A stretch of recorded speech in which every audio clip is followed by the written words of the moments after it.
The moment I saw her face on that altar, the moment those 300 guests fell silent, the moment my grandmother's $200 million inheritance hung in the balance, that was the moment I realized I had been playing chess with someone who didn't even know the board had been flipped.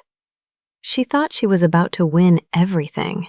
She thought 18 months of calculated seduction, rehearsed tears, and manufactured love had finally paid off.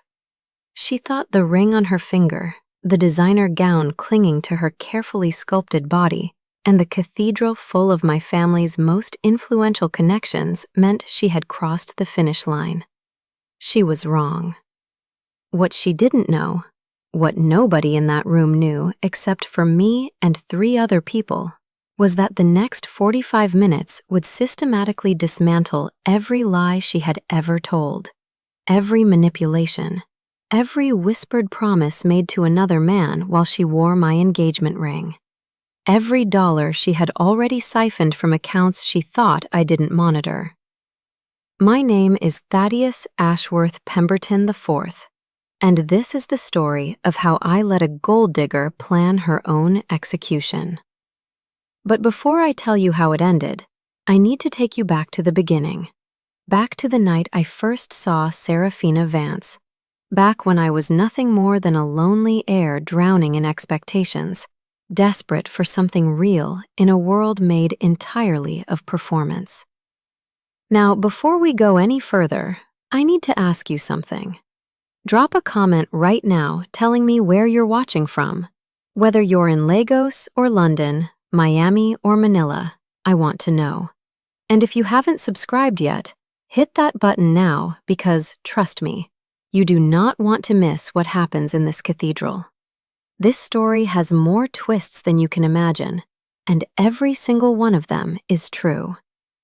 Let me take you back to November, 2 years ago. The Pemberton family doesn't do anything small. Our annual charity gala at the Metropolitan Arts Foundation isn't just an event. It's a social battlefield where fortunes are made, alliances are forged, and futures are determined by who you're seen speaking with. I had attended 31 of these galas in my 31 years of life. I had smiled at every senator, laughed at every banker's recycled joke, and danced with every eligible daughter thrust in my direction by ambitious mothers with dollar signs in their eyes. I was exhausted by the performance, hollowed out by it. My grandmother, Eugenia Pemberton, had built our family's fortune from nothing. She had started with a single textile factory inherited from her immigrant parents and transformed it into a global empire spanning manufacturing, real estate, and technology investments. At 92 years old, she still attended board meetings, still read financial reports with a magnifying glass, and still terrorized incompetent executives with nothing more than a raised eyebrow. She was also dying. The doctors gave her 2 years, maybe 3 if she agreed to treatments she had already refused. Eugenia Pemberton had decided that she would die on her own terms, just as she had lived. But before she went, she had one final wish: to see her favorite grandson, me, married and settled with someone who loved me for who I was, not what I was worth. The pressure was immense. Every week brought new introductions. The daughter of a tech billionaire, the heiress to a European banking dynasty, a minor royal from a country I couldn't find on a map. They were all beautiful, all accomplished, all transparently calculating behind their polished smiles. I had given up on finding something real. And then I saw her. Serafina stood alone by the grand staircase, holding a champagne glass she hadn't sipped from, watching the crowd with the expression of an anthropologist studying a foreign species. She wore a deep emerald gown that looked expensive but not ostentatious. Her dark hair fell in waves past her shoulders. Her eyes, those devastating amber eyes, held something I rarely saw at these events: genuine uncertainty. She looked lost, vulnerable, human. I would later learn that this was her greatest talent, the ability to project exactly what her target wanted to see. But in that moment, I saw a woman who seemed as tired of the performance as I was. I approached her with all the smooth confidence of a man who had been trained since birth in the art of conversation. She startled when I spoke, actually startled, as if she hadn't expected anyone to notice her standing there alone. "First time at one of these things?" I asked, gesturing at the glittering chaos around us. She laughed, a nervous, self-deprecating sound that felt nothing like the practiced, tinkling laughs I usually heard. "Is it that obvious?" "You're still holding your champagne. Everyone else is on their third glass by now, using alcohol to fuel conversations they'd rather not have." "Maybe I'm just pacing myself." "Or maybe you're wondering how quickly you can leave without offending whoever brought you." Her amber eyes widened. "How did you know?" I smiled. "Because I've been looking for an exit strategy since I walked in." We talked for 3 hours that night. She told me her name was Serafina Vance, that she worked as a children's art teacher at a private school in the city, that she had only attended the gala because her roommate had been given tickets and then backed out at the last minute. She spoke about her students with genuine warmth, about her dream of opening an art therapy program for underprivileged children, about growing up in a small town in Oregon where her parents ran a struggling bakery. She asked about me with what seemed like real interest. Not about my family's holdings or my inheritance or my connections. She asked about my favorite books, my secret hobbies, what I wished I could do if money and obligation weren't factors. When I told her I had always wanted to write, had filled dozens of journals with stories I'd never shown anyone, she didn't laugh. She asked if she could read something someday. No one had ever asked that before. By the end of the night, I was already falling. I got her number. I called the next day, which my family's social coach had always told me was too eager. I didn't care. I asked her to coffee, then dinner, then a walk through the botanical gardens that lasted until security gently informed us the park had closed 3 hours ago. Within a month, I was certain I had found the woman I would marry. Within 2 months, I had introduced her to my grandmother. Eugenia studied Serafina with the same intensity she applied to potential business acquisitions. She asked pointed questions about Serafina's background, her education, her family. Serafina answered everything with charming honesty, or what I believed was honesty. She didn't try to impress my grandmother with false sophistication. She admitted she knew nothing about fine art or classical music. She asked Eugenia to teach her about the textile industry, genuinely curious about how the empire had been built. Later that night, my grandmother called me into her study. "She's lovely," Eugenia said, her papery voice carrying the weight of decades of wisdom. "Unpolished, but lovely. There's something about her that feels different from the others." "She is different," I insisted. My grandmother's eyes narrowed. "Perhaps. But Thaddeus, I've lived 92 years. I've seen fortunes rise and fall. I've watched brilliant men destroyed by beautiful women, and powerful women ruined by charming men. Love can be real, but it can also be manufactured. Promise me you'll be careful." "I promise, grandmother." I lied.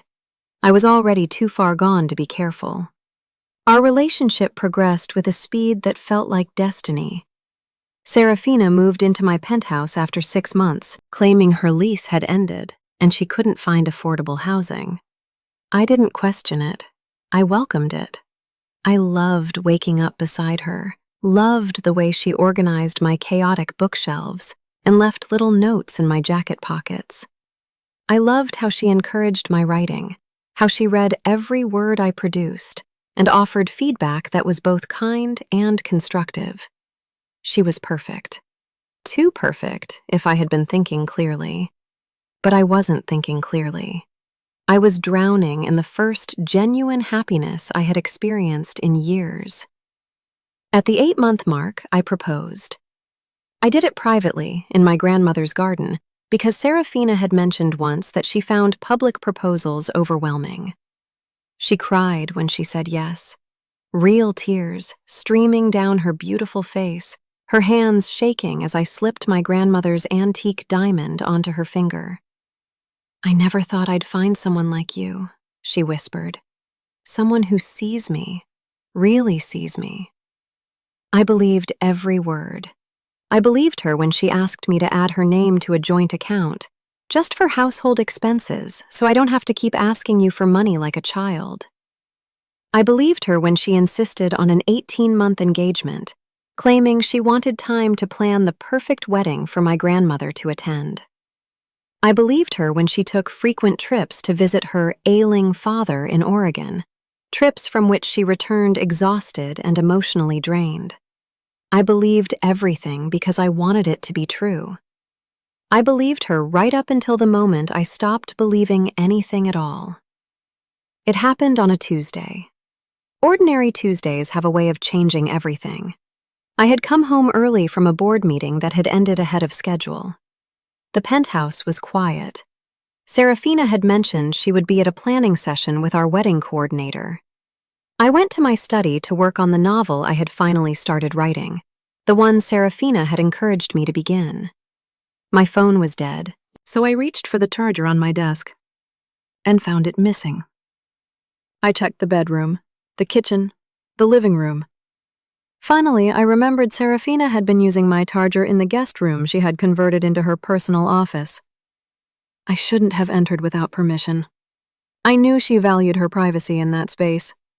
But I needed the charger, and surely she wouldn't mind if I just grabbed it quickly without disturbing anything. The charger was plugged in beside her laptop, which was open and still illuminated. I wasn't going to look. I swear I wasn't going to look. But then I saw my name on the screen, in the middle of a conversation she had clearly forgotten to close. "How much longer do we have to wait?" "Patient. The grandmother has to die first, then the wedding. Then we wait for the inheritance to transfer. If you push too fast, he'll get suspicious." He's pathetic. Follows me around like a lost puppy. Actually thinks I want to read his terrible writing. Just keep playing the part.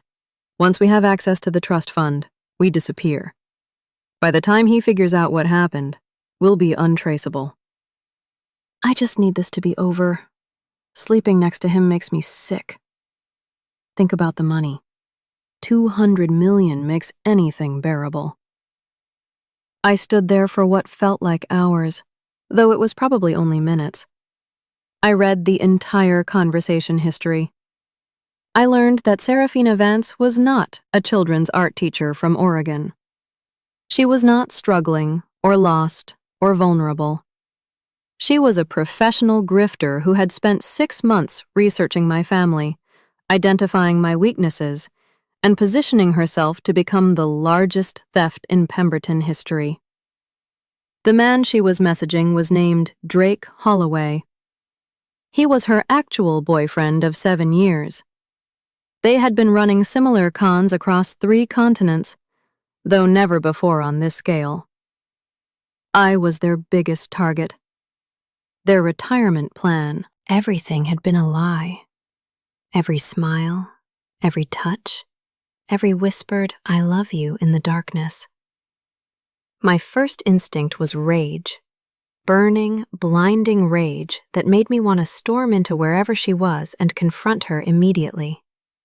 I wanted to scream, to throw things, to watch her perfect facade crumble while she scrambled for explanations. But then I stopped. I stopped because I remembered my grandmother's voice teaching me about business negotiations when I was barely old enough to understand. Anyone can react, she had told me. Fools react. Winners respond. Reaction is immediate and emotional. Response is strategic and devastating. When someone wrongs you, Don't give them the satisfaction of seeing your pain. Take your time. Plan your response. Make them believe they're winning right up until the moment they realize they've lost everything. Serafina had spent 18 months building this con. She deserved more than a confrontation. She deserved an education. I carefully placed the charger back where I found it. I left the guest room exactly as it had been. I composed my face into the same love-sick expression I always wore around her. And when she came home that evening, radiant in her deception, I kissed her cheek and asked about her wedding planning session. "It was wonderful," she gushed. "I think I found the perfect flowers for the centerpieces." "Tell me everything," I said, smiling.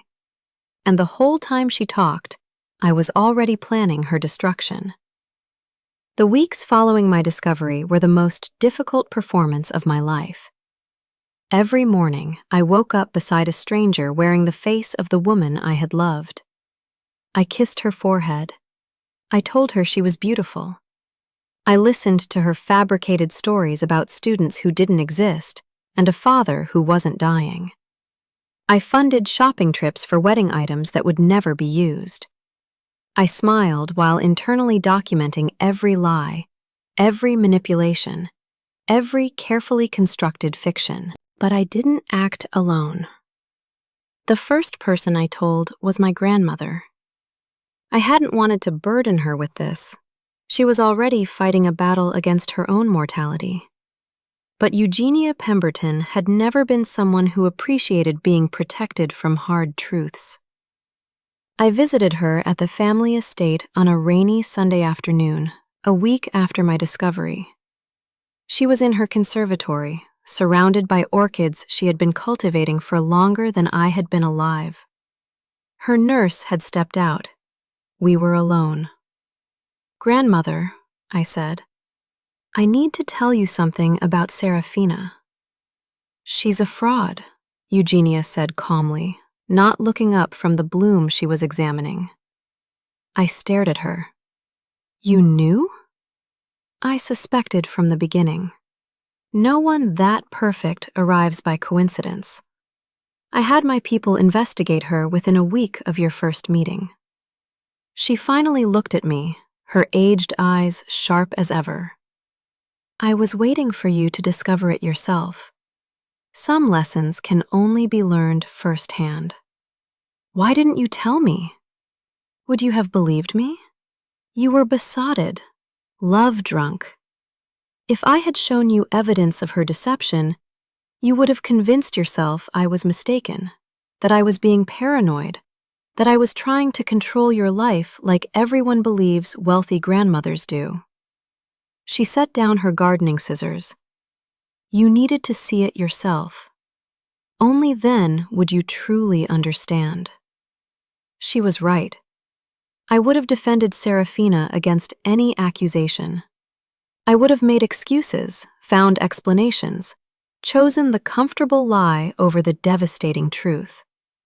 "What do we do now?" I asked. Eugenia smiled, a cold, fierce expression I had only ever seen during hostile business negotiations.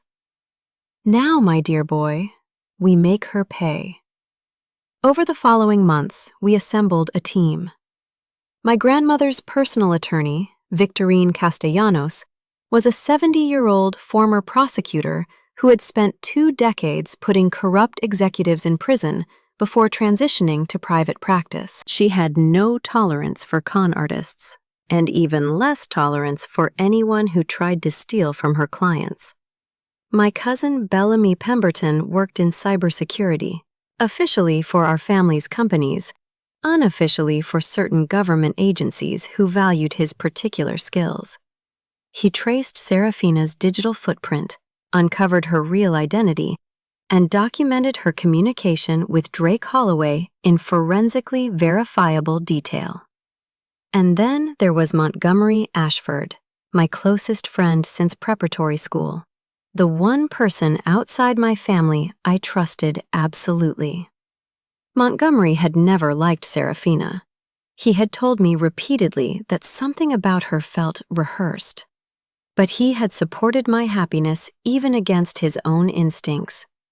When I told him the truth, he didn't say, "I told you so." He simply asked what he could do to help. "I need you to be my eyes and ears," I said. "I need you to watch her without being obvious. Report anything unusual. And when the time comes, I need you to help me execute the plan." "What plan?" I smiled my grandmother's cold smile. "We're going to let her walk down the aisle. We're going to let her think she's won. And then, in front of everyone who matters, we're going to show the world exactly who Serafina Vance really is." Montgomery was silent for a long moment. "That's either brilliant or insane." "Possibly both." "I'm in." The planning took months. We continued with the wedding preparations as if nothing had changed. I continued playing the devoted fiancé, growing more convincing in my role as I recognized the signs of Serafina's own performance. The subtle ways she steered conversations toward finances, the questions about my grandmother's health that she tried to frame as concern, the shopping trips that always seemed to involve browsing luxury real estate listings just for fun. I even helped her plan her escape, though she didn't know it. "I've been thinking," I said one evening, about 3 months before the wedding, "about honeymoon destinations. What would you think about somewhere really remote? An island, maybe. Somewhere we could completely disconnect from the world." Serafina's eyes lit up with what she tried to disguise as romantic excitement. "That sounds perfect. Somewhere nobody could find us." "Exactly. I've been looking at private islands in the Maldives, completely secluded. No cell service, no internet, just us." What I didn't tell her was that the island I had in mind was owned by my family, staffed by people loyal to us, and approximately 8,000 miles from any jurisdiction where she could easily access her stolen funds. I also didn't tell her that I had already frozen the joint account she had been siphoning from.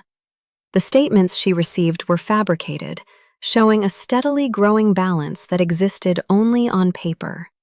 Every transfer she initiated went into a holding account that would snap shut like a trap the moment the wedding was over. Bellamy had also discovered that Serafina and Drake Holloway were communicating through a sophisticated encryption system that routed their messages through multiple countries. It had taken him weeks to crack it, but once he did, we had access to everything. Their plans, their timeline, their backup escape routes. We knew, for instance, that Drake had already purchased plane tickets to a non-extradition country, departing 3 days after the honeymoon was scheduled to begin. We knew that Serafina had been slowly transferring smaller amounts to overseas accounts, testing the waters before the big withdrawal. We knew that they planned to disappear completely, leaving nothing but confusion and legal complications in their wake. What they didn't know was that we were reading every message in real time. Let me pause here and ask you something. Have you ever trusted someone completely, only to discover they weren't who you thought they were? I want you to drop a comment below and tell me, what would you do if you found yourself in my position? Would you confront them immediately? Or would you wait and plan something bigger? Think about it. I'm genuinely curious what you would choose. The months passed with excruciating slowness. I watched Serafina try on wedding gowns, gushing about how each one made her feel like a princess. I watched her select flowers, choose caterers, audition string quartets. I watched her pretend to agonize over seating charts, strategically placing wealthy relatives in her eye line. She was good at her craft. I had to admit that. If I hadn't seen those messages, I would have gone to my grave believing she loved me. But now that I could see the machinery behind the magic, I noticed everything. the way she touched my arm when she wanted something, the carefully timed tears when she sensed my attention drifting, the practiced vulnerability that emerged whenever I asked too many questions about her past. I also noticed her frustration growing as the wedding approached.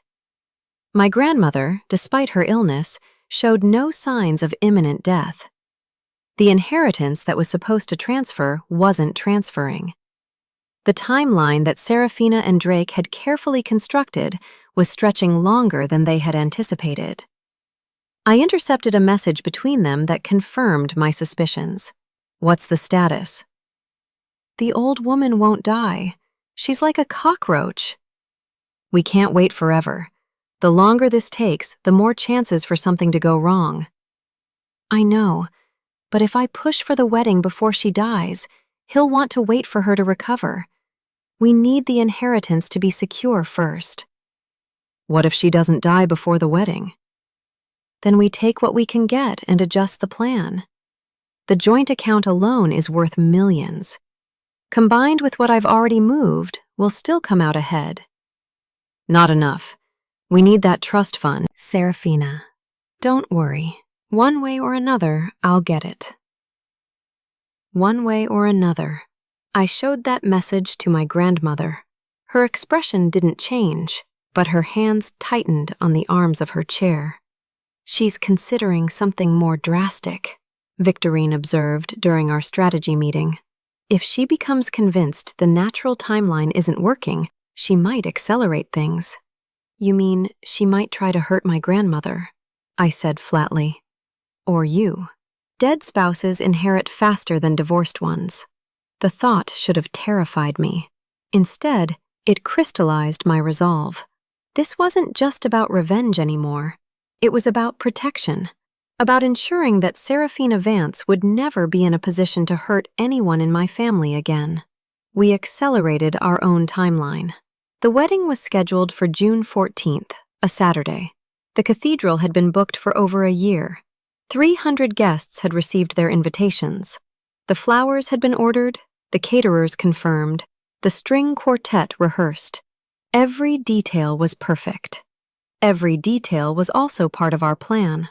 The guest list had been carefully curated to include not just family and friends, but several investigative journalists who owed favors to my grandmother's media connections, a documentary filmmaker who specialized in exposing financial fraud, 2 FBI agents who had been tracking Serafina and Drake's operation for 3 years without enough evidence to make an arrest. We gave them evidence, mountains of it. The week before the wedding, I had a private conversation with Serafina that I knew would be reported back to Drake. "My grandmother wants to make an announcement at the wedding," I told her, trying to look nervous. "She says it's about the inheritance." Serafina's entire body went still. "What kind of announcement?" "She wouldn't tell me exactly, but she mentioned something about transferring the trust early. A wedding gift, she called it. She wants the family to witness it formally." The light in Serafina's eyes was almost predatory. That's incredibly generous." I told her she didn't have to do anything special, but she insisted. She said she wanted to see me secure before. I let my voice trail off, properly emotional. Serafina wrapped her arms around me, pulling me close. "Your grandmother loves you so much.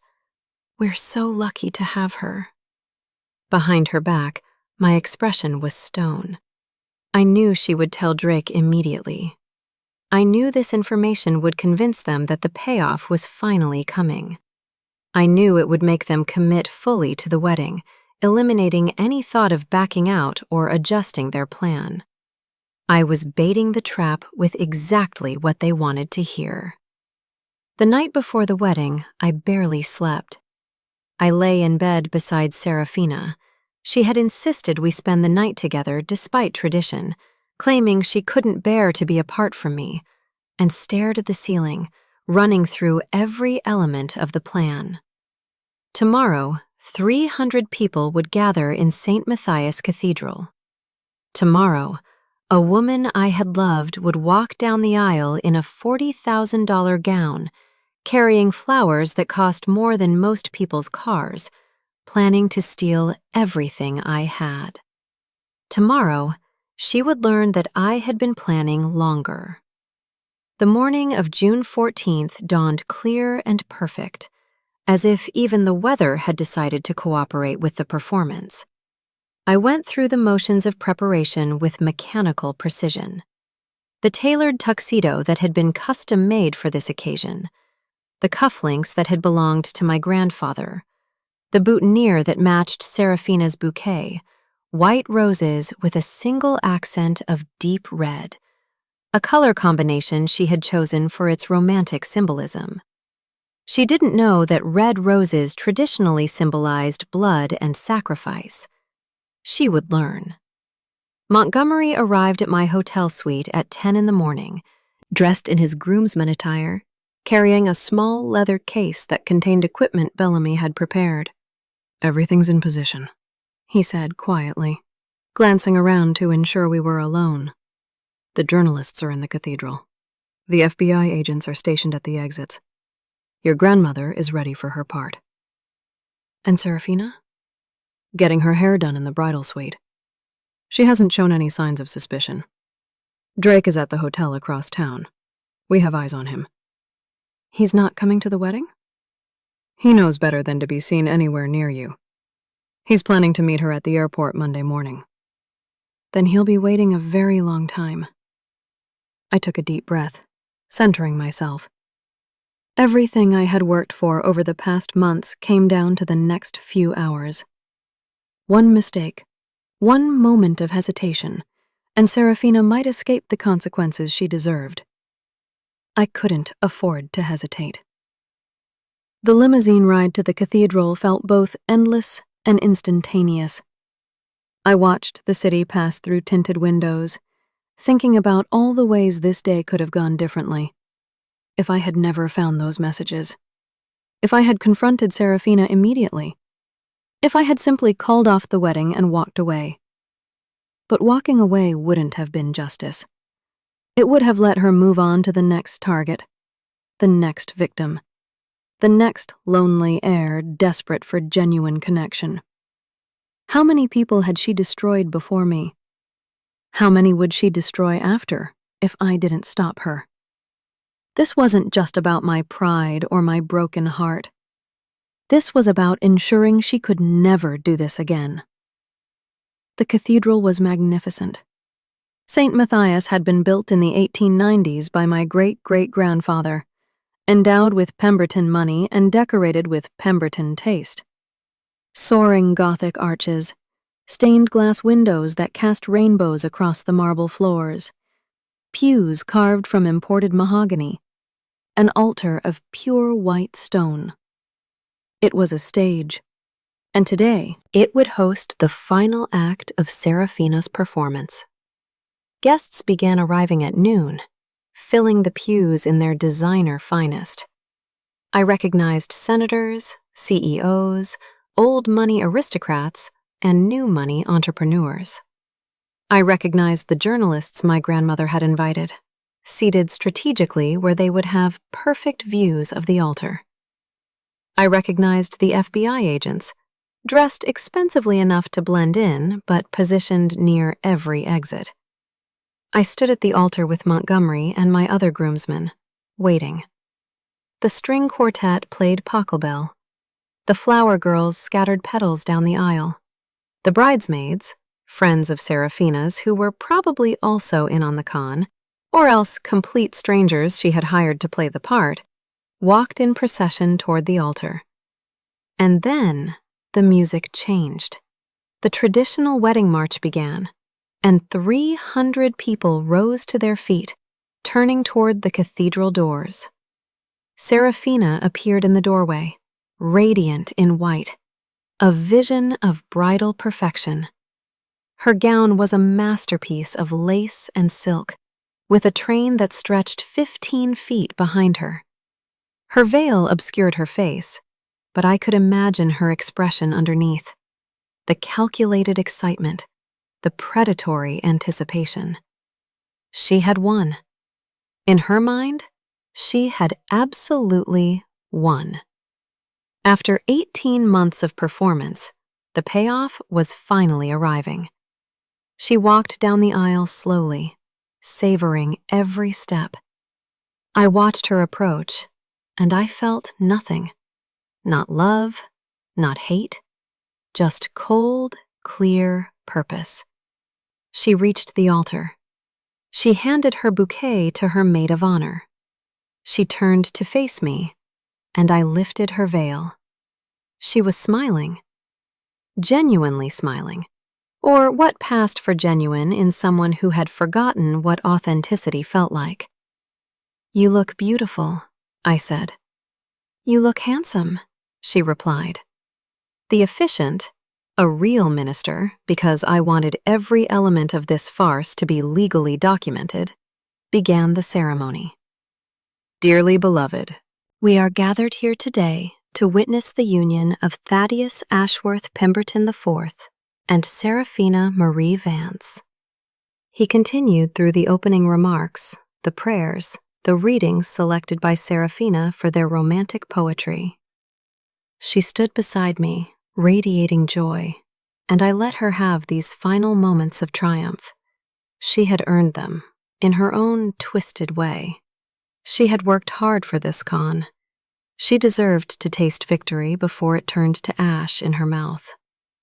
The minister reached the vows.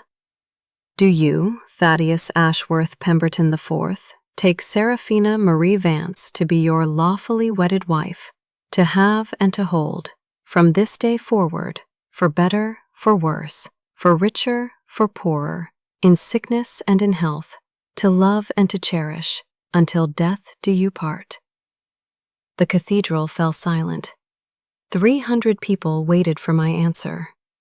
I turned to face Seraphina directly. I took her hands in mine.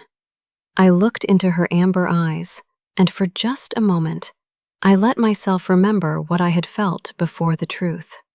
The hope, the joy, the belief that I had found something real. Then I let it go. "No," I said clearly. "I do not." The silence didn't break. It intensified. 300 people stopped breathing at exactly the same moment. Seraphina's smile flickered but held. She thought she had misheard. "What?" I said, "No, Seraphina. Or should I call you by your real name? Sophia Rutledge, age 34, originally from Cleveland, Ohio. 3 previous marriages, all to wealthy men, all ending in suspicious circumstances. Currently wanted for questioning in connection with wire fraud, identity theft, and the suspected poisoning of your second husband, Harrison Whitmore, who died of cardiac arrest 6 months after your wedding." Her face went white. Completely, utterly white, as if every drop of blood had drained from her body. "I don't know what you're talking about," she managed. "Let me refresh your memory." I reached into my jacket pocket and withdrew a small device, a remote control connected to the cathedral's audiovisual system, installed for large events. I pressed a button. The screens positioned throughout the cathedral for displaying hymn lyrics flickered to life. But instead of hymns, they showed text messages. Screenshots of conversations between Seraphina and Drake, enlarged for everyone to read. "Seraphina. He's pathetic, follows me around like a lost puppy. Actually thinks I want to read his terrible writing." The gasps were immediate. People began murmuring, pointing, reading aloud. "That's not. You can't." Seraphina's composure shattered. "Those are fake. You faked those." "Did I? Let me show you something else." I pressed another button. The screens changed to financial records. Detailed documentation of every transfer Seraphina had made from our joint account. Every offshore deposit. Every payment to Drake Holloway.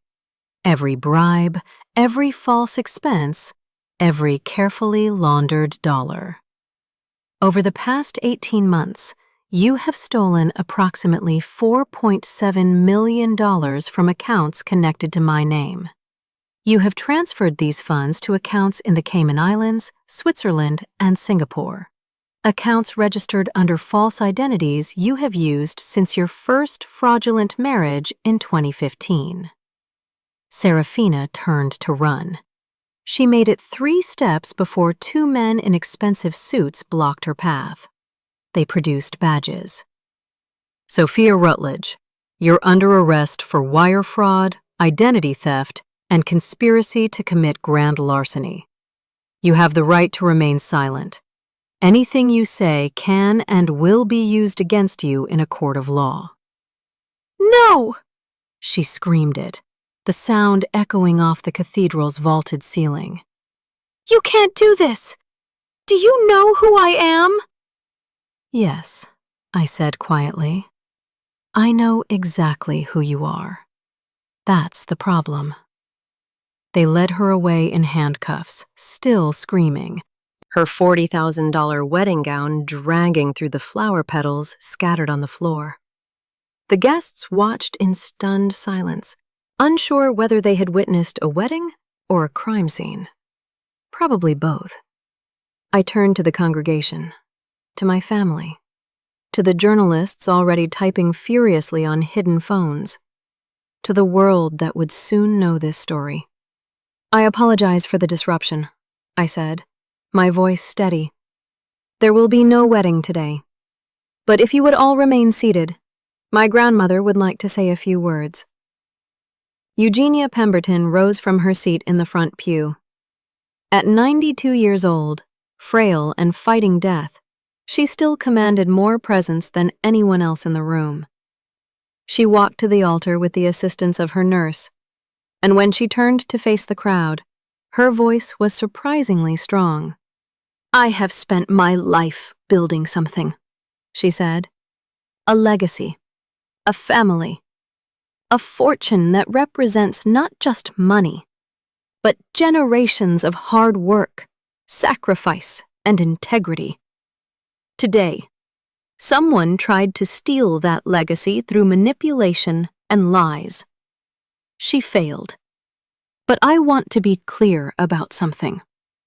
She turned to look at me, and her eyes were bright with pride. My grandson discovered this deception months ago. He could have confronted it privately. He could have walked away quietly, spared himself embarrassment, swept the whole ugly business under the rug. Instead, he chose to expose it. He chose to ensure that this woman would never prey on another family. He chose justice over comfort, truth over convenience. She reached out and took my hand. That is the kind of man he is. That is the kind of man I raised him to be. And today, I am prouder of him than I have ever been. The applause started slowly, but built. 300 people, some of them crying, all of them moved by the spectacle they had witnessed, clapped for the wedding that wasn't, for the revenge that was, for the grandmother who had lived long enough to see her grandson become the man she always knew he could be. I helped Eugenia back to her seat, then returned to the altar one final time. There will be a reception as planned, I announced. The food has been paid for, and it would be a shame to waste it. But I think we can all agree that the entertainment portion of the evening has already exceeded expectations. The laughter that followed was cathartic, the tension broken, the story complete. Or so I thought. The reception was surreal. Imagine attending a party where the bride has just been arrested, the groom has just delivered the most spectacular wedding day revenge in recorded history, and everyone is supposed to eat canapés and make small talk. It shouldn't have worked, but somehow it did. The guests split into 2 camps. Half of them wanted to leave immediately, uncomfortable with the scandal they had witnessed. The other half wanted to stay forever, desperate for more details, more drama, more of whatever extraordinary thing might happen next. I circulated through the crowd, accepting congratulations that felt strange given the circumstances. Senators shook my hand and told me I had brass. CEOs offered business advice about handling the coming media attention. Old family friends expressed outrage on my behalf, as if they hadn't spent months being charmed by Serafina at various events. The journalists approached more cautiously, but I had expected them. My grandmother had briefed me on how to handle their questions. "Mr. Pemberton, can you tell us when you first suspected your fiancé was not who she claimed to be? Mr. Pemberton, how do you feel about your wedding day being disrupted this way? Mr. Pemberton, do you have any message for other wealthy individuals who might be targets of similar schemes?" I answered them all with measured honesty. I explained the discovery, the investigation, the decision to expose Serafina publicly rather than privately. I emphasized that this story wasn't really about me. It was about the reality of modern predators who target people based on their net worth. "Anyone can be fooled," I said.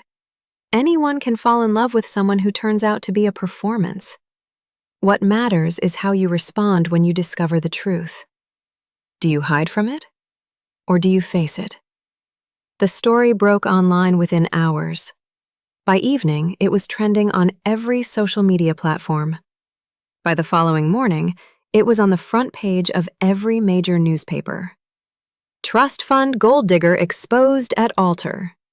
Wedding revenge. Heir takes down con artist in spectacular fashion.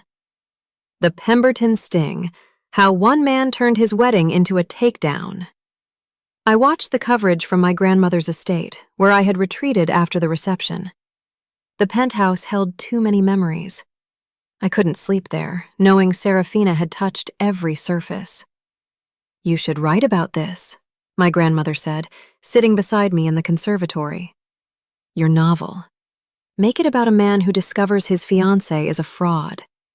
Change the details enough for legal protection, but tell the story. People will think I'm capitalizing on my own tragedy. So what?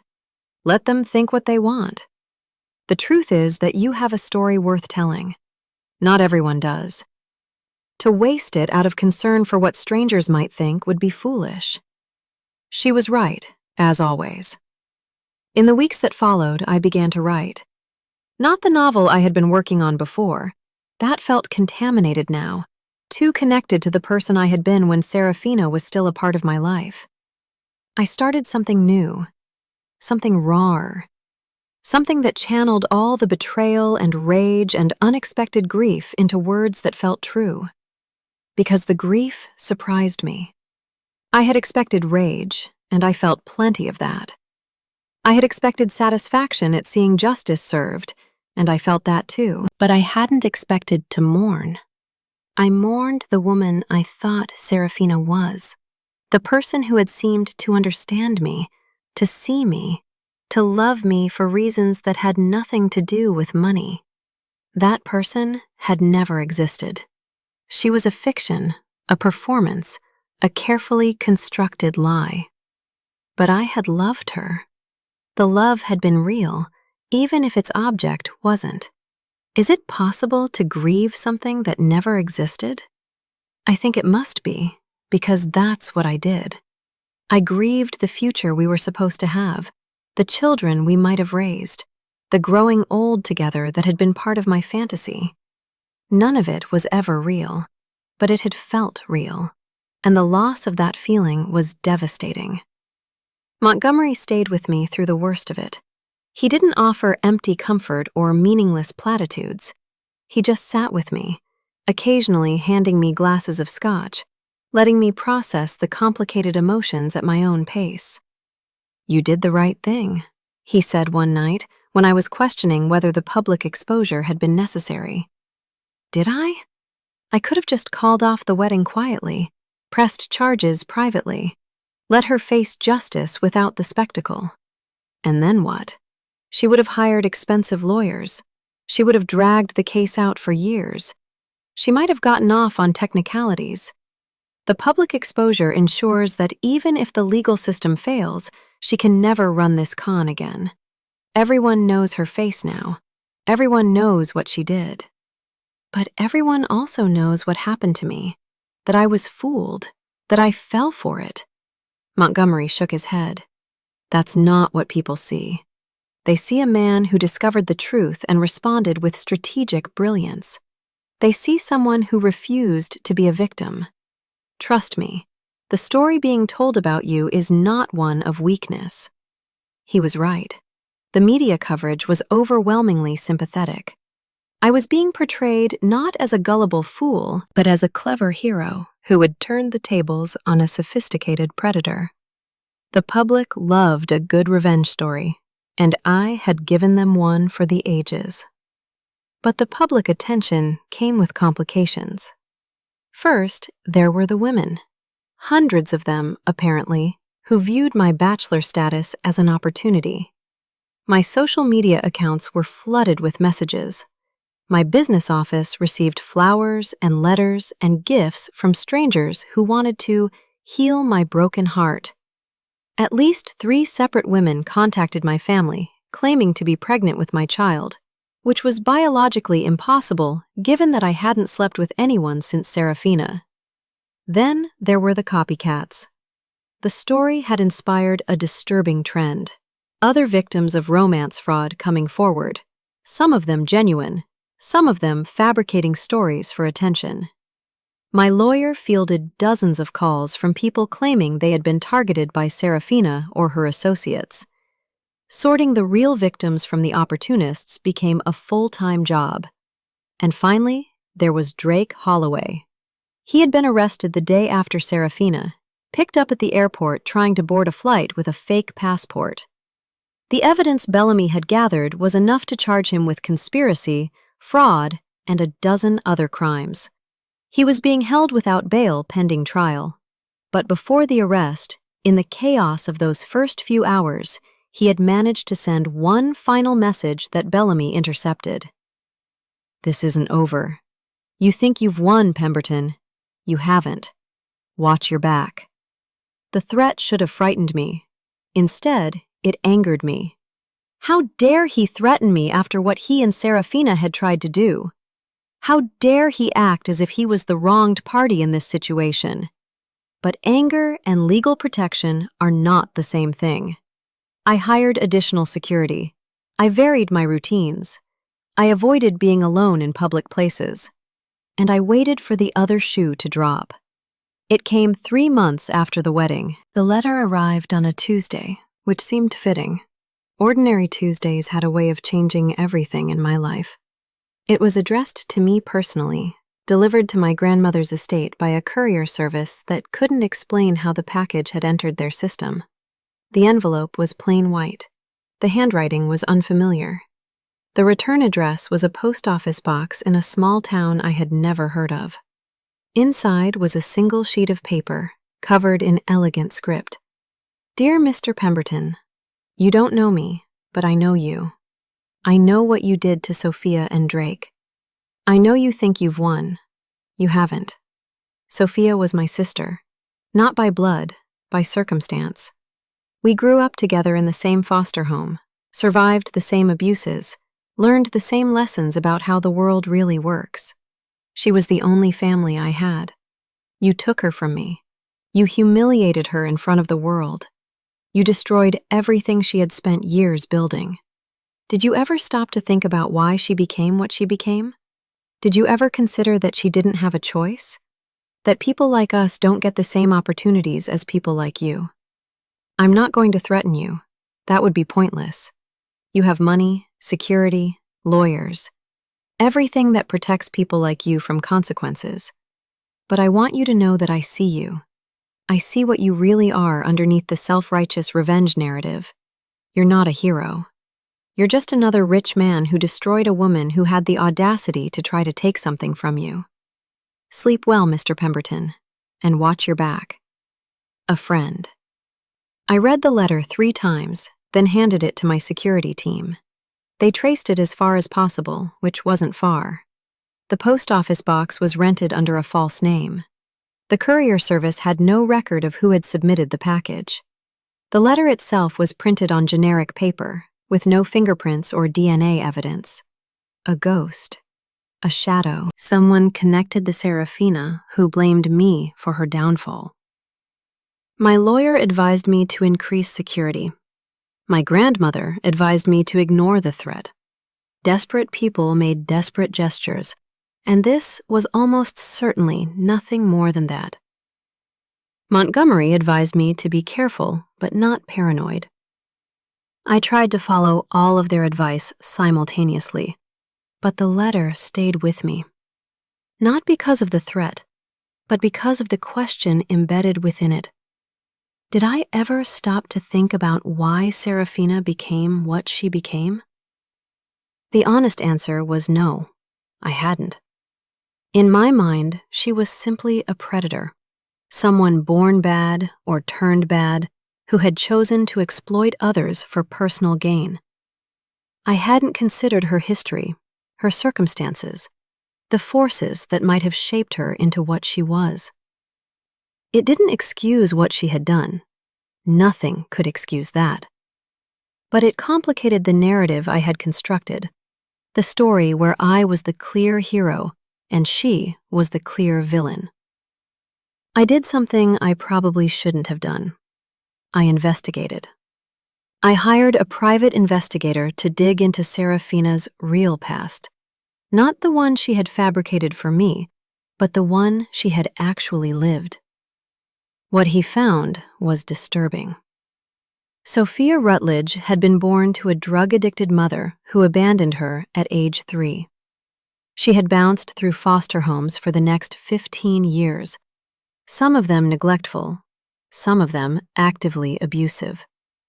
She had aged out of the system at 18 with nothing. No money, no education, no family, no safety net. She had survived by her wits and her beauty, by finding men who would support her in exchange for companionship, by learning to become whatever her current benefactor wanted her to be. It wasn't an excuse, but it was an explanation.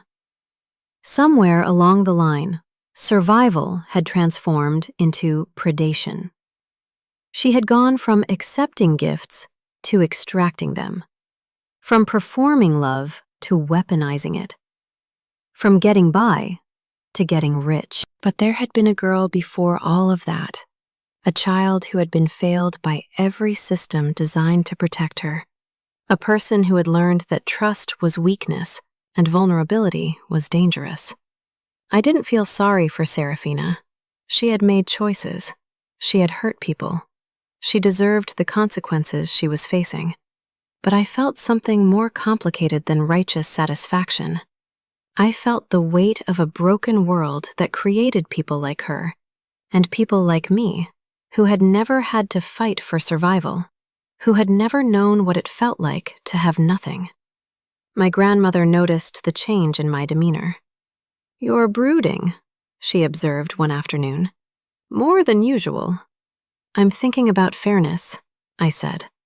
"About why some people get everything and others get nothing. About whether revenge actually changes anything or just perpetuates cycles of pain." Eugenia was quiet for a long moment. When she spoke, her voice was softer than I had ever heard it. "When I was young, very young, before the money, before any of this, I was hungry. Not metaphorically hungry, actually hungry. My family had nothing. We came to this country with less than nothing. And I watched people with full stomachs make decisions about my future without ever considering what it felt like to go to bed with an empty belly." She looked at me with ancient eyes. "I built this empire partly for security, partly for my family, but partly for revenge. Against everyone who had looked down on me, against a world that had tried to keep me small. Every success was a way of saying, 'You were wrong about me.' And did it work? Did the revenge satisfy you? For a while, But revenge is a hungry beast. The more you feed it, the more it wants. Eventually, I realized that the best revenge wasn't proving my enemies wrong. It was building something they couldn't touch, creating a legacy that would outlast all of us. What are you saying? I'm saying that you've had your revenge. You've exposed her. You've ensured she faces consequences. Now the question is, what do you build next?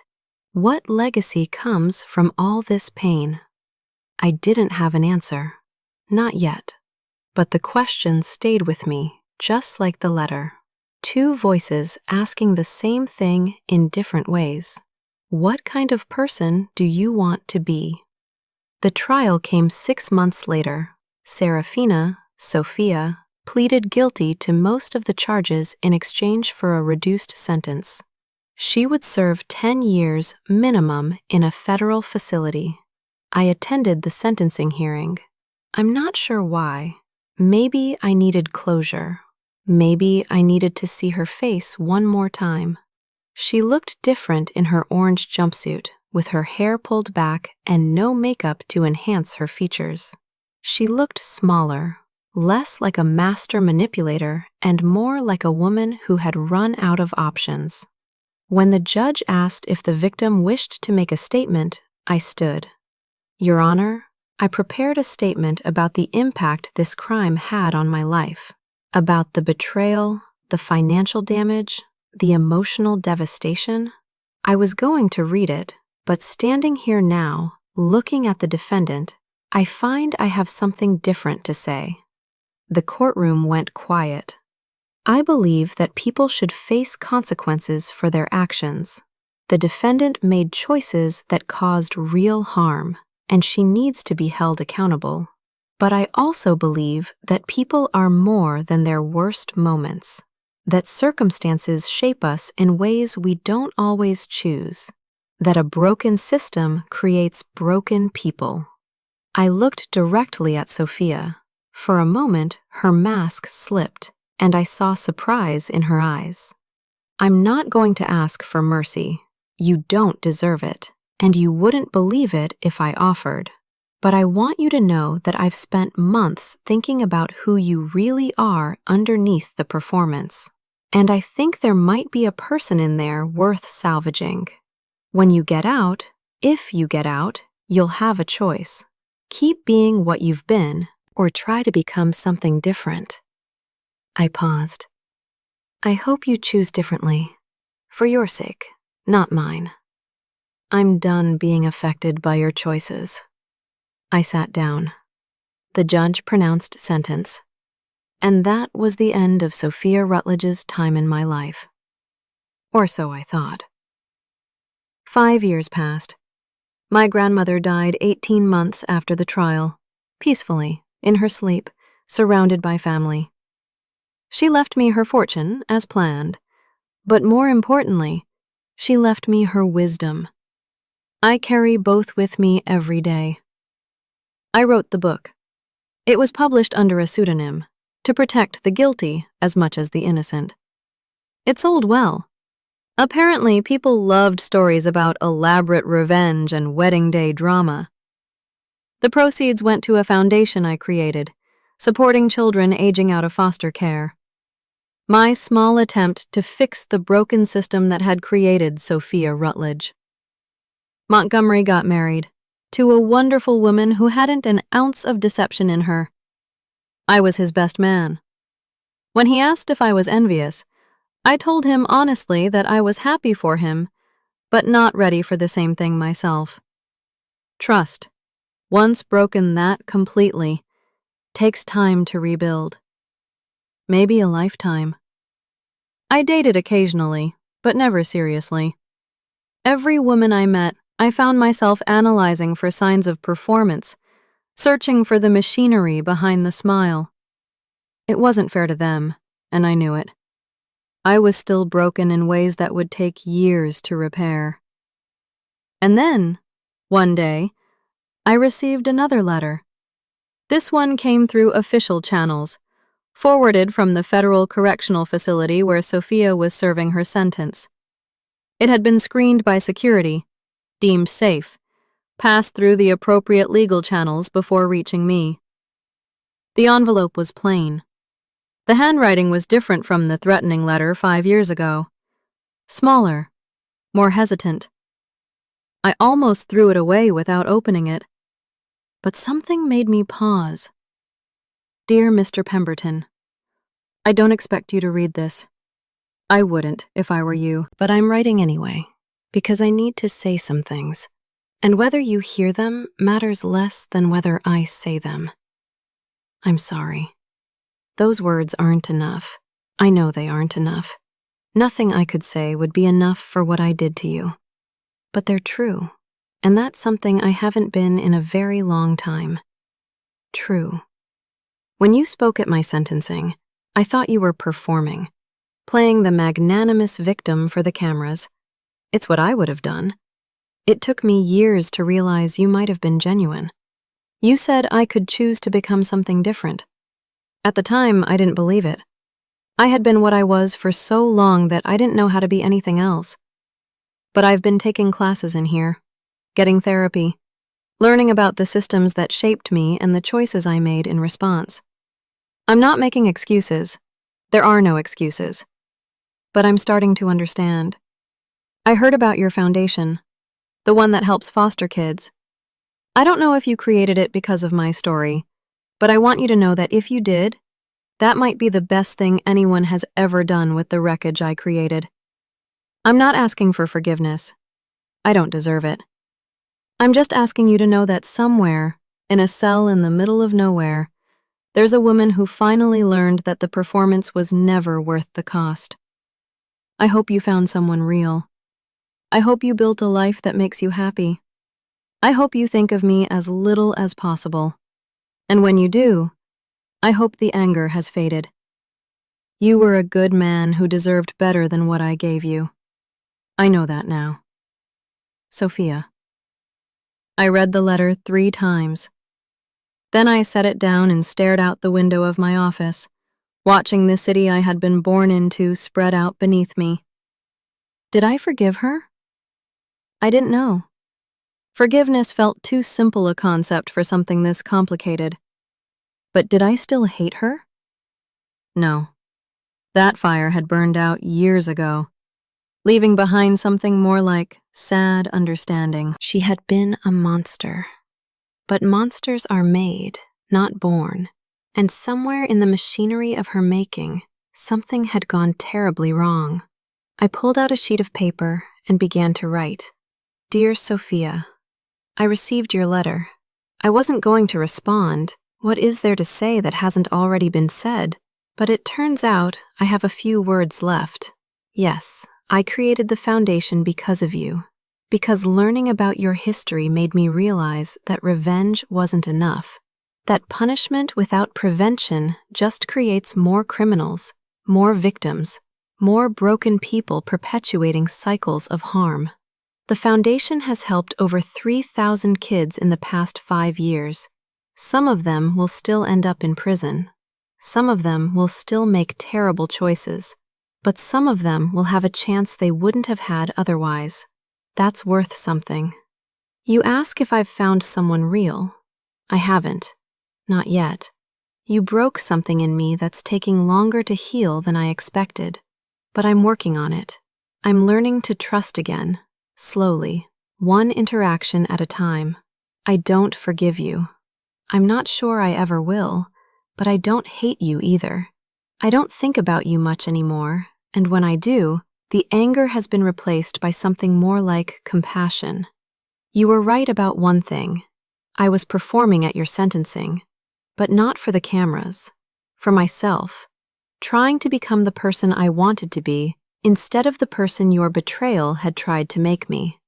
I hope the therapy helps. I hope the classes give you something to build on when you get out.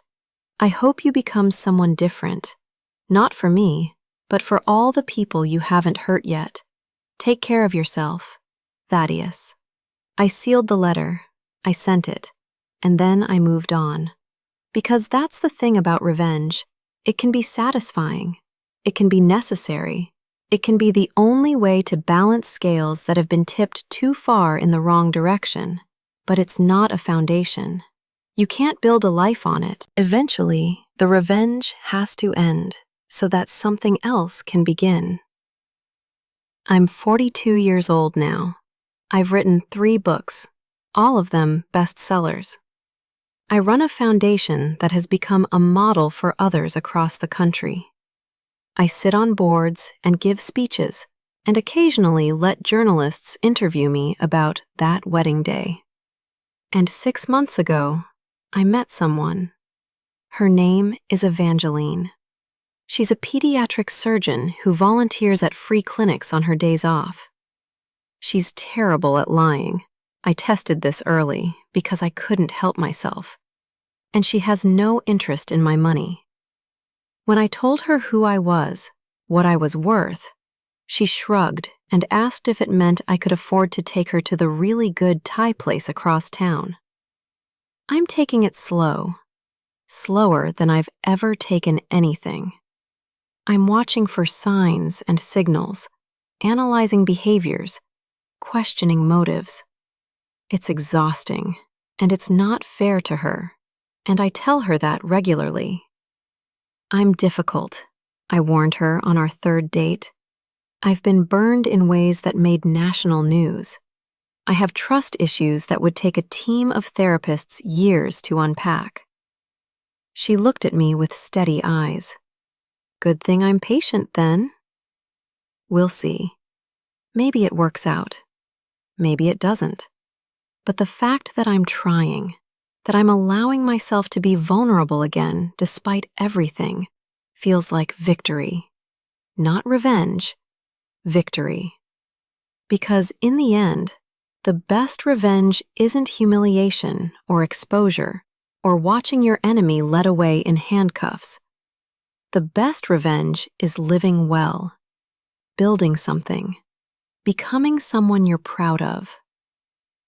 Sophia Rutledge, Serafina Vance, tried to destroy me. She failed. Not because I outsmarted her at the altar, but because I refused to let her betrayal define the rest of my life. I am more than what was done to me. I am more than how I responded. I am the sum of every choice I've made since that ordinary Tuesday when I discovered the truth. And I choose to keep building. If you've stayed with me through this entire story, I want to thank you. This wasn't easy to tell. It's still not easy to live with. But I believe that stories like this need to be shared, not as entertainment, but as evidence that we can survive the worst betrayals and come out stronger on the other side. Whatever you're facing, whatever trust has been broken in your life, whatever revenge you're contemplating or recovering from, know that there's a path through it. It's not easy. It's not quick.